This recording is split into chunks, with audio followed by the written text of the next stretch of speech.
Mais que devient Let Loose en 2024?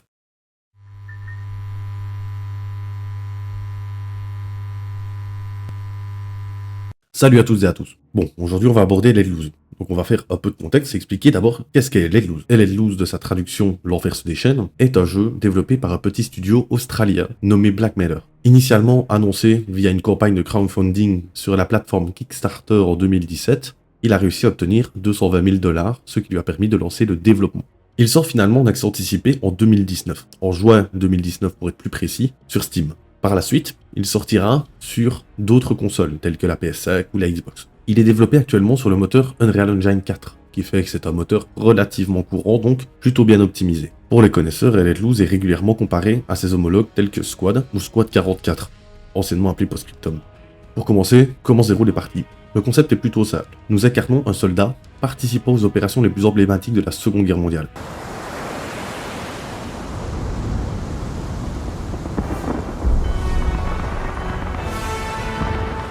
Le tout avec un aspect semi-stratégique RP, reflété à travers des rôles. Nous reparlerons des rôles un peu plus tard.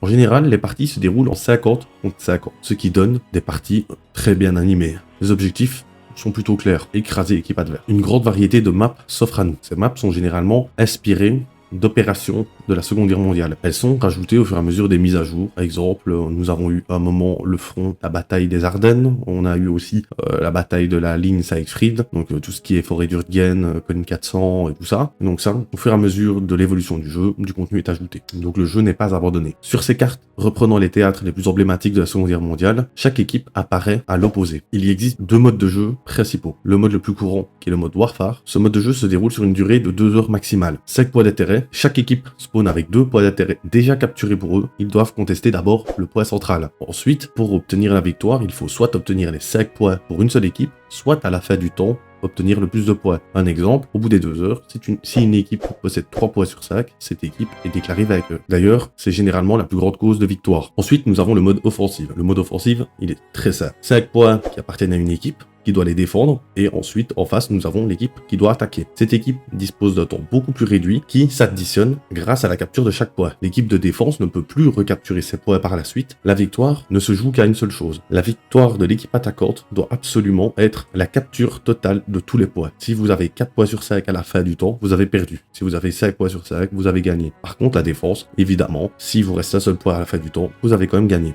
En vrai, les cartes offrent une grande mobilité, vous êtes libre. Rien n'empêche le contournement pour l'attaque ou la prise de position, dans les flancs ou à l'arrière. Mais la majorité des combats se dérouleront sur les points forts. Pour revenir à cet aspect mobilité, il faut prendre en compte que les parties se dérouleront sur des serveurs appartenant à des équipes. Et Let Loose ne dispose pas de ses propres serveurs, donc les serveurs mis à disposition, par exemple francophones, appartiendront à des équipes qui les louent. Certaines de ces équipes peuvent établir des règles vous empêchant certains types de contournements. Attention, en général, ce sera des contournements abusifs, tels que passer carrément par soit le point d'apparition naturel, soit d'aller spawn kill au point naturel, ce qui pourrait être considéré comme de l'anti-jeu du moment où le dernier point n'est pas attaqué. Leurs règles font office de loi. C'est eux qui louent le serveur, ils nous offrent gratuitement l'accès à leur serveur, il faut les respecter. Maintenant, on va aborder le sujet des rôles. Les rôles, c'est vaste. Une véritable chaîne de commandement existe. Le tout est basé sur le respect des rôles et des consignes. Pour essayer de faire ça, on va essayer de faire un petit résumé de tous ces rôles. Le premier rôle, mais pas des moindres, c'est le rôle du commandant. Il est incarné par un seul joueur, généralement expérimenté. Chaque équipe n'en dispose que d'un. Il a pour but de donner des ordres à toute l'équipe, d'établir une stratégie et de soutenir les hommes au sol à travers des ravitaillements de matériel, à travers la possibilité d'envoyer des frappes ou des bombardements ciblés sur certaines zones, ou alors de faire apparaître des véhicules tels que des véhicules de transport, de logistique ou même des blindés. En bref, il est le maître d'orchestre. En dessous de lui, nous avons les chefs d'unité, plus communément appelés squad leaders ou SL. Ce sont les passerelles entre les ordres du commandant et les simples soldats. C'est à eux de les faire respecter. Le SL prend une unité sous son aile. Le nombre de soldats peut varier en fonction du type d'unité, reconnaissance, infanterie ou blindé. Son rôle, évidemment, est de faire respecter les ordres du commandant, coordonner ses efforts avec les autres chefs d'escouade et soutenir ses hommes à l'aide de points d'apparition avancés. Et pour finir, nous aurons le rôle le plus joué. 80% de la communauté jouera ce rôle, ce sont les simples soldats. Le soldat, en fonction de son escouade, aura accès à plusieurs rôles. Médecin, soutien, mitrailleur, fusil automatique, anti-tank, ingénieur, etc. Chacune de ces classes a un nombre limité par escouade. Évidemment, il est impossible de constituer une escouade de 6 anti-tanks. Évidemment, un seul rôle anti-tank n'est disponible que par escouade.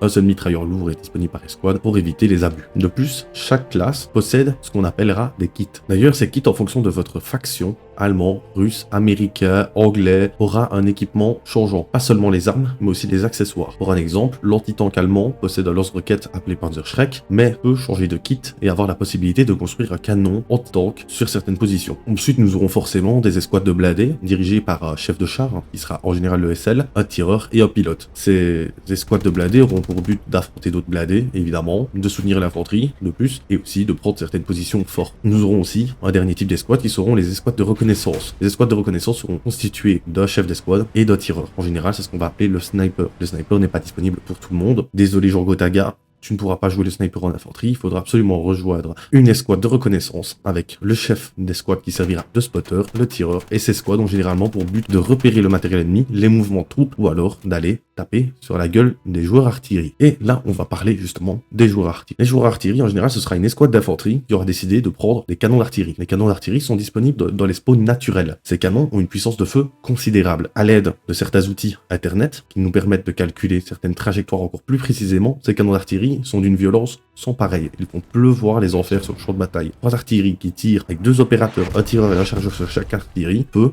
considérablement impacter une game. Une bonne équipe qui joue artillerie est une équipe qui gagne. Évidemment, cette artillerie est dans le spawn naturel, donc sur la plupart des serveurs, seule la reconnaissance aura la possibilité d'aller les tuer. Sinon, ce serait comparable à du spawn kill pour une unité d'infanterie. Le tout est supporté évidemment avec le système de communication vocale, le VoIP, qui permet une communication vocale de proximité, une d'escouade et une de commandement, avec un chat textuel. À noter que la plupart des serveurs francophones obligeront l'utilisation du microphone. Sans lui, vous avez très peu de chances de pouvoir faire une partie entière. Vous risquez de vous faire exclure de la partie, voire vous faire ban si c'est pas la première fois. En 2024, ne pas avoir de micro dans un jeu basé sur la communication et le teamplay, c'est inquiétant. Il est temps d'aborder la jouabilité. Let Loose, c'est un jeu punitif. Et oui, une balle de calibre d'un fusil dans le torse, c'est out. Une balle dans la tête, c'est mort. Les explosifs, ils sont encore plus violents. Et le tout avec un effet de sang et de démembrement rajoutant à l'horreur. En effet, Let Loose aussi, il mise sur la haute intensité, à travers de respawns bien plus rapides. Ça peut lui donner un aspect arcade, d'ailleurs c'est énormément ce qui est critiqué par les joueurs post-scriptum ou squad. La réapparition est extrêmement rapide. Aucun ATH n'est présent, seulement l'indication de la position des alliés, à l'aide d'un petit point bleu au-dessus de leur tête, et la possibilité d'ouvrir une carte, de mettre des points pour communiquer avec nos escouades. Forcément, ces rôles ont un impact de plus en plus exponentiel. Le chef d'escouade pourra mettre un ping que toutes les escouades verront, le commandant pourra mettre un ping pour que tout le monde puisse le voir aussi. Niveau jouabilité, on est obligé aussi d'aborder le gunfight. Let Loose est moins compliqué que Postscriptum, Squad, Escape from Tarkov ou tous ces jeux qui ont un système de gunfight assez poussé. La mise en mire dans les œilletons est extrêmement rapide dans Let Loose. Les reculs sont relativement gérables en sachant qu'il n'y a pas d'ATH mais qu'il y a quelques aides. Les joueurs console d'ailleurs possèdent une aim assist, qui est pas aussi cheaté que dans certains jeux, mais qui est nécessaire d'ailleurs pour ne pas créer trop de différences de niveau entre joueurs PC et console. Mais forcément, il faut partir du principe que si vous jouez à Let Loose, il est bien plus facile de faire des gunfights dans Let Loose que dans Postscriptum ou que dans Squad. Son système de réapparition, il est assez simple. Quand vous mourrez, vous aurez deux possibilités. La possibilité de réapparaître sur ce qu'on avait appelé un avant-poste qui sera posé par le squad leader, qui aura un délai assez court de réapparition, mais qui sautera à l'approche d'un ennemi. Si un ennemi approche d'une certaine distance de cet avant-poste, l'avant-poste disparaît. Nous aurons aussi des garnisons qui seront positionnées par les chefs des squads aussi, ou le commandant lui-même, qui permettront à toutes les équipes d'apparaître sur ce point d'apparition. L'avant-poste, vous n'avez accès que dans votre escouade. La garnison, toute l'équipe y a accès. Ensuite, nous aurons des points d'apparition mobiles, tels que des half-tracks. Le half-track permettra d'aller positionner un half-track sur une certaine zone et permettra à l'équipe d'apparaître dessus. Le half-track a un délai extrêmement long, mais une fois mis en place peut être très utile. Le commandant a aussi l'opportunité de faire, sporadiquement parlant, des têtes de pont. La tête de pont sera un point d'apparition largué sur une position en retrait en général des ennemis ou dans leur dos, permettant à toute l'équipe d'apparaître dans leur dos. C'est généralement très compliqué d'apparaître dessus parce que soit quelqu'un va la spawn kill ou soit elle sera détruite avant même d'être opérationnelle. Maintenant, il faut aborder le sujet graphique. Le jeu tourne relativement bien. Sur une config moyenne, en général, ça passe bien. Par contre, l'optimisation est encore à travailler. Dans certaines zones, sur certaines cartes, nous pouvons constater une énorme baisse d'FPS. Quand je dis énorme, c'est assez faramineux. Même moi, avec mon PC qui est relativement fonctionnel, sur certaines zones, je tombe en dessous des 60 FPS. S'il y a un peu de fight, un peu de mouvement, c'est fini. C'est travaillé, c'est régulièrement corrigé, mais il y a encore plein de choses à faire là. Sur PS5, j'ai pu le tester, il fonctionne super bien. On est très stable en niveau FPS, on a une visibilité peut-être un peu moins intéressante que sur PC, mais le jeu est très beau. D'ailleurs, comment ne pas parler de l'environnement? L'environnement est ultra travaillé. C'est d'ailleurs la première chose qui m'a frappé à l'époque quand j'ai commencé Let Loose.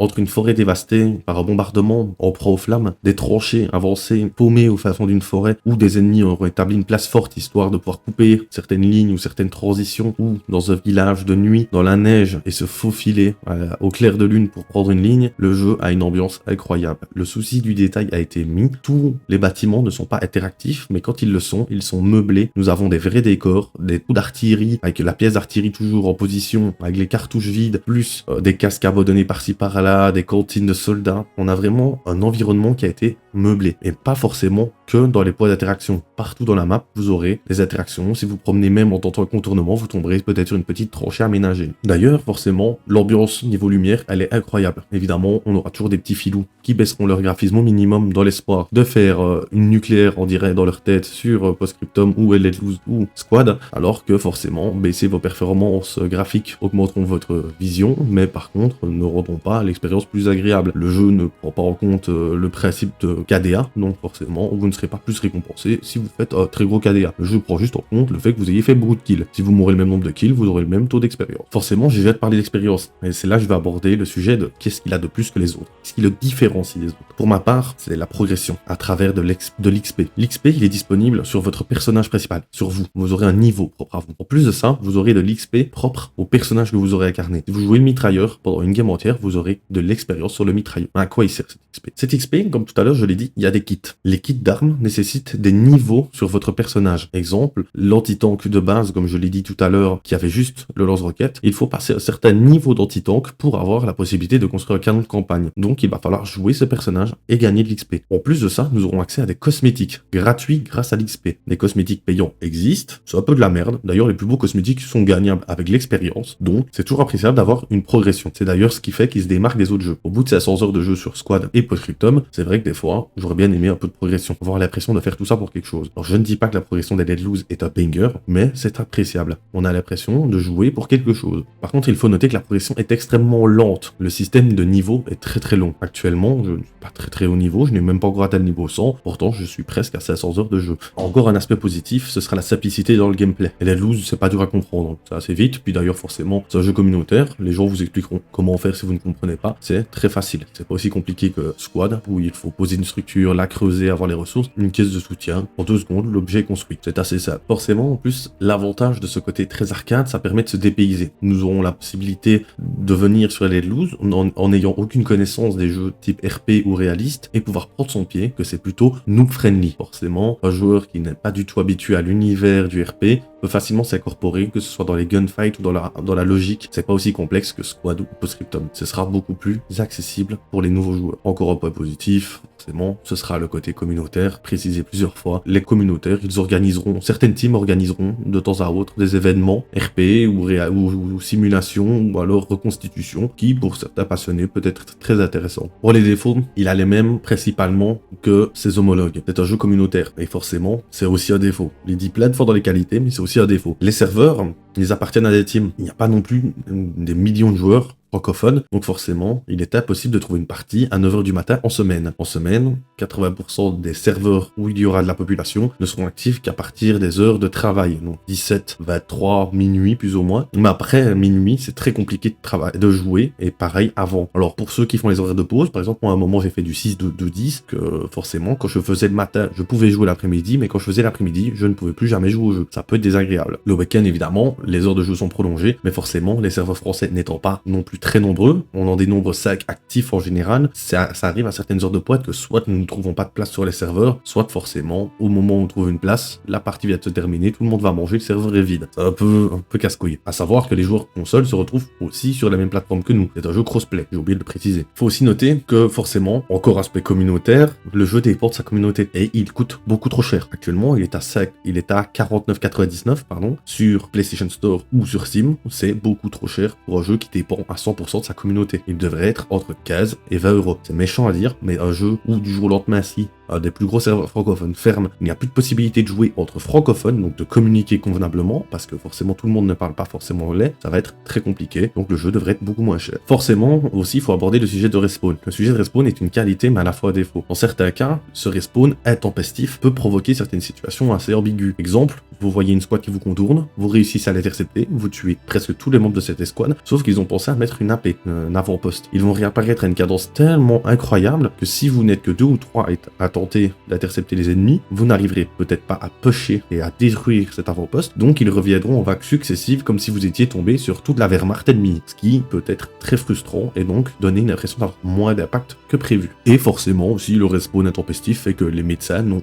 aucun intérêt parce que c'est plus rapide de tomber à terre, de skip la réanimation et de réapparaître. Donc forcément, voilà. Et il ne faut surtout pas oublier que la jouabilité et le RP dépendent des autres joueurs. Si les autres joueurs sont trop RP ou pas assez RP, ça peut impacter votre ressenti du jeu. En conclusion, Hell Let Loose réussit à capter l'essence de la Seconde Guerre mondiale. Mais pas seulement un jeu de tir, c'est une expérience où chaque balle, chaque tir d'artillerie, chaque déplacement peut décider de l'issue de la bataille. Si vous cherchez à vivre une expérience intense et stratégique avec des décors de bataille réalistes, il est fait pour vous. Hell Let Loose nous rappelle que la victoire n'est jamais l'œuvre d'un seul joueur. Fini le one man, one army. Ici, le travail d'équipe est primordial. Chaque rôle a son impact. Chaque rôle compte. Ce jeu est parfait pour ceux qui aiment la coopération et la communauté. L'engagement et l'expérience en ligne sera primordial. La communication sera mère. À l'opposé des shooters frénétiques, Hell Let Loose est une ode à la stratégie et à la patience. Il est parfait pour ceux qui veulent prendre le temps de se poser et de réfléchir, d'élaborer des plans et de mener une bataille avec une certaine stratégie. Pour ceux qui cherchent un FPS qui récompense la stratégie et le sang-froid, Hell Let Loose est tout désigné. Avec un souci du détail impressionnant, Hell Let Loose va bien au-delà d'un jeu. Il donne vie à des champs de bataille emblématiques et plonge le joueur dans une expérience où le réalisme est roi. Si vous êtes passionné par l'histoire et la Seconde Guerre mondiale, ce jeu est une aventure incontournable. Attention, Hell Let Loose n'est pas pour les âmes sensibles. C'est un champ de bataille impitoyable où chaque décision peut changer le cours de la partie. Ce jeu vous défie, vous pousse à collaborer et vous récompense pour chaque victoire chèrement gagnée. Alors, êtes-vous prêt à revêtir l'uniforme et à rejoindre le champ de bataille, rejoindre les lignes de front et faire l'expérience de la guerre comme jamais auparavant?